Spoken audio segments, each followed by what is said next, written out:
Bienvenue à votre flash hebdo de la semaine du lundi 17 au dimanche 23 février 2025 et vous êtes sur EMTV, la chaîne du district autonome des montagnes. Au plan national, défense. La base militaire française 43e BIMA, implantée dans la commune de Port-Bouët, a été officiellement rétrocédée à la Côte d'Ivoire lors d'une cérémonie qui s'est tenue le jeudi 20 février 2025. Un acte qui marque une nouvelle étape dans les relations d'amitié et de coopération stratégique entre les deux nations. Désormais sous contrôle des forces armées de Côte d'Ivoire FACI, il est baptisé camp général de corps d'armée Ouattara Paul Thomas Dakin. Logements sociaux et économiques.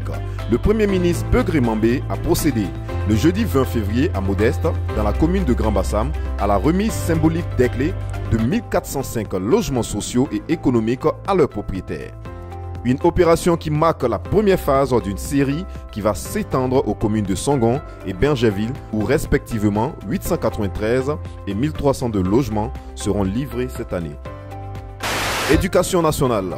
En visite de travail le jeudi 20 février à Diokoué, chef-lieu de la région de Guémon, la ministre de l'Éducation nationale et de l'alphabétisation, professeur Mariatou Kone, a annoncé l'organisation par son département dès le 1er mars 2025 de tests de sélection pour le recrutement de 2855 enseignants contractuels sur l'ensemble du territoire national. Justice PDCI. 4 militants du Parti démocratique de Côte d'Ivoire, PDCI RDA, ont engagé le mardi 18 février une procédure judiciaire visant la destitution de leur président Cheikh Tidjane Thiam. Ils accusent Thiam de ne pas respecter les critères d'éligibilité imposés pour la présidence du PDCI RDA. Tidjane Thiam devra comparaître devant le tribunal de première instance d'Abidjan le 27 février 2025. À l'international, guerre en RDC, sanctions américaines. Les États-Unis ont ajouté le jeudi 20 février 2025 James Kabarebe, ministre d'État rwandais de la coopération régionale, et Lawrence Kanyuka, porte-parole de la AFC M23, à la liste SDN de l'OFAC, une agence de département du Trésor des États-Unis. Ces sanctions impliquent le gel de tous les biens et intérêts de ces personnalités situées aux États-Unis ou détenues par des personnes américaines et l'interdiction de transactions avec tous les citoyens américains et les entités américaines. Diplomatie. Une rencontre préparatoire entre les États-Unis et la Russie s'est tenue le 18 février 2025 à Riyad en Arabie Saoudite.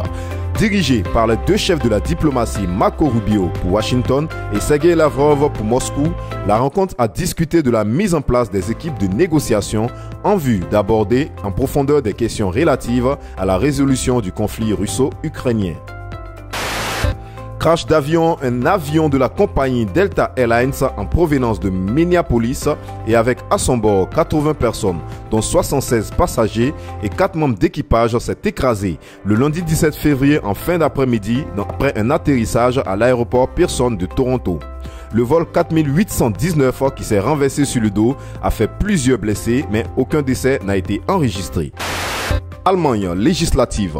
Le parti conservateur est arrivé en tête des élections législatives le dimanche 23 février avec 28% des voix, selon les résultats officiels dévoilés après le dépouillement de tous les bulletins.